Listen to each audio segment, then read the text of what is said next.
Hey guys, कैसे हो आप सभी लोग। Welcome back to my channel एजी अनाई मांगा। तो गाइस, आज मैं एक्सप्लेन करने जा रहा हूँ बुक ऑफ एस्पर के एपिसोड नंबर 726 को, जो कि काफी ज्यादा अमेजिंग होने वाला है। इसलिए पहले ही वीडियो को like, share, comment and hype जरूर से कर देना, ताकि जिन लोगों ने भी अभी तक इसका पिछला एपिसोड नहीं देखा है तो मैंने उस एपिसोड का लिंक इस वीडियो के नीचे डिस्क्रिप्शन में दे दिया है। आप लोग जाकर पहले उस एपिसोड को देख लीजिए, और जिन्होंने ऑलरेडी देख रखा है तो उनके लिए शुरू करते हैं हमारा आज का ये वाला एपिसोड। उससे पहले Vivek Dhanwate, Shubham song, girl smile, Gulzar सायराना, big fan gaming, more and सोमवी Kumar, thank you for joining and rejoining ज़ूफेन सिल्वर डीमंस। इस एपिसोड की स्टार्टिंग में हमें ज़ूफेन की सबसे खतरनाक उस ब्लैक फ्लेम को दिखाया जाता है। ज़ूफेन ने वहाँ पे उस गुफा में कोई भी रास्ता न होने की वजह से ब्लैक फ्लेम को अनलिस्ट किया होता है, ताकि वो वहाँ पर एक खुद का ही रास्ता बना सके। इसके साथ ही हमें दिखाया जाता है कि ज़ूफेन की वो छोटी सी ब्लैक फ्लेम का हमला उस गुफा की दीवार पर लगता है तो वो दीवार वहीं पर बिखर जाती है। तो ज़ूफेन की उस फ्लेम के इतनी ज्यादा खतरनाक पावर्स को देख करके तो लोग डर के मारे काफी ज्यादा शॉक रह जाते हैं। भी काफी ज्यादा हैरान होते हुए कहते हैं कि आखिर ये क्या चीज है, फिर इसके अंदर इतनी ज्यादा टेरिफाइंग पावर्स कैसे हो सकती हैं। अपनी बहन से कहता है कि उसे छोड़ो, सबसे पहले उस फ्लेम से दूर हटो। इसके साथ ही हमें दिखाया जाता है कि उसी पल ज़ूफेन के सामने एक जोरदार धमाका होता है। इतना ज्यादा खतरनाक होता है कि उस धमाके की वजह से चारों ओर वहाँ पर धुआं फैल जाता है। तो एक पल के लिए कुछ नहीं दिखता, लेकिन लियू फेंग अपने सामने के नजारे को देखकर काफी ज्यादा शॉक खड़ा रह जाता है। तो उस गुफा की दीवार के रहने की वजह से वहाँ पे एक बड़ा सा रास्ता खुल गया होता है। रास्ते को वहाँ पे देख लियू फेंग हैरान होते हुए कहता है कि क्या ये सच में बीस्ट टीमिंग सेक्ट की जगह है। उस जगह को देख कर कहता है कि हाँ, मुझे भी इस जगह की यही उम्मीद थी। इस जगह के पास में एक वर्ल्ड विंड टनल हो तो वो या तो एक हेल होगी या फिर एक पैराडाइज, लेकिन चाहे जो भी हो, इस सेकुलर वर्ल्ड में कोई भी उसे अपने लिए पा नहीं सकता। कॉर्नोंग पहुँचते ही ये समझ जाना चाहिए था। सबसे पहले इस बीस्ट टीमिंग सेक्ट के गुप्त स्थानों में ही छानबीन करनी चाहिए थी। यार छोड़ो, अब जबकि मुझे ये रास्ता मिल गया है तो अब चलो चलते हैं यहाँ पर। जिसके साथ ही फिर हमें इधर थोड़ी देर बाद का सीन दिखाया जाता है कि वो सभी लोग उसी रास्ते पर चलते चलते काफी ज्यादा आगे निकल आए होते हैं। तभी अचानक वहाँ पर उन लोगों के सामने दो बड़े बड़े बीस्ट आकर के खड़े हो जाते हैं। वहाँ पर उस कॉर्नरों के रास्ते को गार्ड करने के लिए खड़े थे। ज़ूफेन को छोड़ करके बाकी सभी लोग तो उन बीस्टों को देख करके काफी ज्यादा घबरा गए होते हैं। यानर भी घबराते हुए कहती है कि ये दोनों बीस्ट तो 7th ग्रेड के स्पिरिचुअल बीस्ट है। इसी के साथ में हमें इधर ज़ूफेन की ओर दिखाया जाता है, पर सिर्फ अपनी आंखों में अपनी एपोकलिप्टिक थंडर फ्लेम्स को अनलिस्ट करता है। उन बीस्टों को घूरते हुए कहता है कि दफा हो जाओ यहाँ से। आंखों में उस एपोकलिप्टिक थंडर फ्लेम को देख करके तो दोनों बीस्ट तो इतने ज्यादा घबरा जाते हैं। घबराहट के मारे उन बीस्टों की तो आंखें वहाँ पे सुन रही आती हैं और वो दोनों वहीं पर बेहोश हो जाते हैं। वो भी क्यों ना, क्योंकि वो फ्लेम 5 सीक्रेट बीस्टों की पावर से बनी है। इन सभी बीस्टों के लिए एक गॉड की तरह होते हैं। उन सभी बीस्टों के इतनी आसानी से हार मानता हुआ देख करके वो तीनों लोग तो काफी ज्यादा घबरा जाते हैं। यानर भी शौक होते हुए अपने मन में कहती है, पहले पास्ट में ज़ूफेन केवल इन सभी बीस्टों को डरा करके भगा सकता था, अब तो ये इन बीस्टों को एक्चुअली में यहाँ से भागने का मौका भी नहीं देता। 7th ग्रेड के बीस्ट भी इसके सामने हार मान करके बेहोश हो गए। इस तरीके की स्ट्रेंज बीस्ट आर्ट ज़ूफेन ने कहाँ से सीखी है? ये तो बीस्ट टीमिंग सेक्ट में भी पीढ़ी दर पीढ़ी से सिखाई आर्ट से भी कहीं गुना ज्यादा पावरफुल है। ज़ूफेन भी थोड़ा हैरान होते हुए उन बीस्टों को बेहोश होते हुए देखता है और अपने मन में कहता है, ओरिजिनली तो मैं इन बीस्टों को सिर्फ यहाँ से डरा करके भगाना चाहता था। मैंने ये एक्सपेक्ट नहीं किया था कि ये बीस्ट तो सिर्फ देखते ही इतने सारे डर जाएंगे कि वो यहाँ पर बेहोश हो जाएंगे। तो वाकई में डिस्ट्रक्टिव थंडर फ्लेम तो उन 5 ग्रेट सीक्रेट बीस्टों की पावर से भी कहीं ज्यादा बियॉन्ड है, यहाँ तक कि मेरी उस अशुरा फ्लेम से भी कहीं गुना ज्यादा इफेक्टिव है।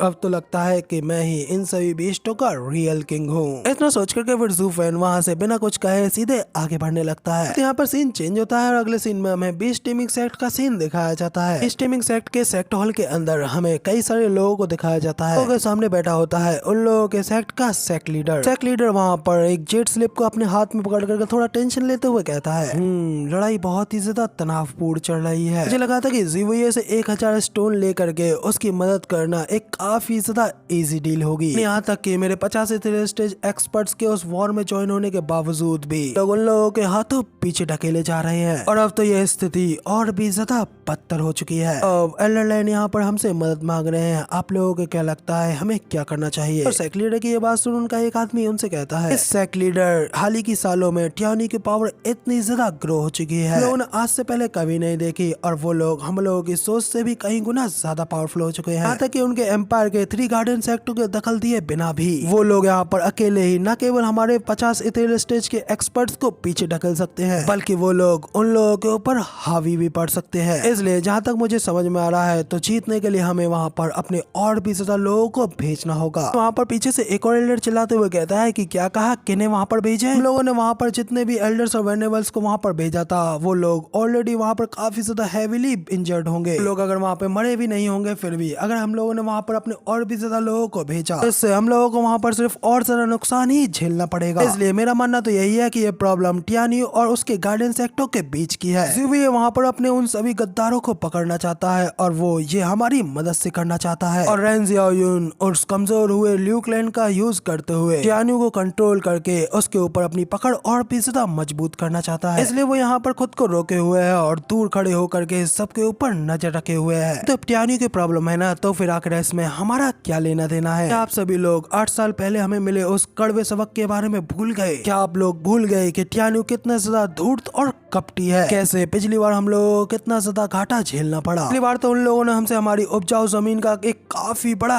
हिस्सा छीन लिया था, जिससे हमारी पूरी आधी की आधी इनकम ही कट गई। हम लोगों को फिर से वही चीज दोहरानी चाहिए। तो वहाँ पर उन एल्डर की ये सारी बातें सुन एक दूसरा एल्डर भी कहता है कि हाँ ये बिल्कुल सही कह रहे हैं। वापस से पिछला वाला एल्डर भी कहता है कि हाँ ये बिल्कुल सही कह रहे हैं। इस तरीके से किसी दूसरे के काम में अपनी टांग नहीं अड़ानी चाहिए। अपने उन सभी एल्डर्स की ये सारी चर्चाओं को सेक्ट लीडर भी वहाँ पे बैठ करके ध्यान से सुन रहा होता है। तभी अचानक से उसे वहाँ पर कोई चीज सेंस होती है जिससे वो काफी ज्यादा शॉक हो जाता है। इसे खड़े होकर के चिल्लाते हुए कहता है कि ये बिल्कुल भी अच्छा नहीं हुआ। बंदे ने यहाँ पर हमारे सेक्ट में आकर के हमारी सेक्ट डिफेंसेस को तोड़ दिया है। तो इस वीडियो में आगे बढ़ने से पहले मैं आप लोगों को इन्फॉर्म करना चाहूंगा, यार जिन लोगों ने अभी तक हमारी नई सीरीज का एपिसोड 1 नहीं देखा है, जैसे चैनल पर जाकर के हमारी इस न्यू स्टोरी को देखे। मानवा की स्टोरी भी क्या ही कमाल है, वो आप लोगों को इसे देखने के बाद ही पता चलेगी। फिर इस एपिसोड के खत्म होने के बाद में उस वाली वीडियो को जरूर देख लेना। तो हमें यहाँ पर वापस से ज़ूफेन और उसकी टीम का सीन दिखाया जाता है। इसके साथ ही हमें पता चलता है कि उनके सेक्ट के बैरियर को तोड़ने वाला कोई और नहीं बल्कि हमारा ज़ूफेन ही होता है। तो वहाँ पर अपने सेक्ट के बैरियर के टूटने की खबर मिलते ही तो 2 एल्डर्स बड़ी तेजी से भागते हुए ज़ूफेन और उसकी टीम की ओर आते हैं। सीधा ज़ूफेन के सामने लैंड करते हुए ज़ूफेन से कहते हैं, ग्रैंड पास्टर आखिर तुम्हारी हिम्मत कैसे हुई बिना किसी इजाजत के हमारे बीच टेमिंग सेक्ट के अंदर घुसने की? वाला भी कहता है कि आखिर तुम लोग हो कौन जिन्होंने कि यहाँ पर हमारे बैरियर तक को तोड़ दिया? ज़ूफेन उनसे कहता है कि क्या तुम लोग पहले से हम लोगों को नहीं जानते हो? ज़ूफेन की ये बात सुन वो बंदा भी थोड़ा हैरान होते हुए कहता है कि आखिर हम लोगों को पहले से ये बात कैसे पता हो सकती है कि आखिर तुम लोग हो कौन? ज़ूफेन उसे घूरते हुए कहता है कि कहा तुमने अभी अभी मुझसे एरोगेंट बास्टर्ड नहीं कहा। हाँ, मैं तुम लोगों को बता दूं कि मैं एक एरोगेंट बास्टर्ड ही हूँ। सुनोगे तो भाई वहाँ पर वो दोनों ही गार्ड्स काफी ज्यादा शौक रह जाते हैं कि आखिर ये किस तरीके का बंदा है। कि इस तरीके की हालत पे लियानर तो पीछे से स्माइल कर रही होती है। सबसे वो उन गार्ड्सों को काफी ज्यादा गुस्सा हो जाता है, इसलिए वो गुस्से में अपने दांत पीसते हुए इससे कहते हैं, बेवकूफ बच्चे आखिर तुम्हारी हिम्मत कैसे हुई मेरे साथ में इस तरीके का मजाक करने की? ऐसा करके तुमने यहाँ पर सिर्फ और सिर्फ अपनी मौत को ही दावत दी है। वहाँ पे वो बंदा बड़ी तेजी से ज़ूफेन के ऊपर हमला करने के लिए आगे बढ़ जाता है। अचानक वो वहाँ पर ज़ूफेन के करीब पहुंचने से पहले ही बीच में ही खुद ब्लास्ट कर जाता है। भाई उसकी बॉडी के चिथड़े भी नहीं बचते।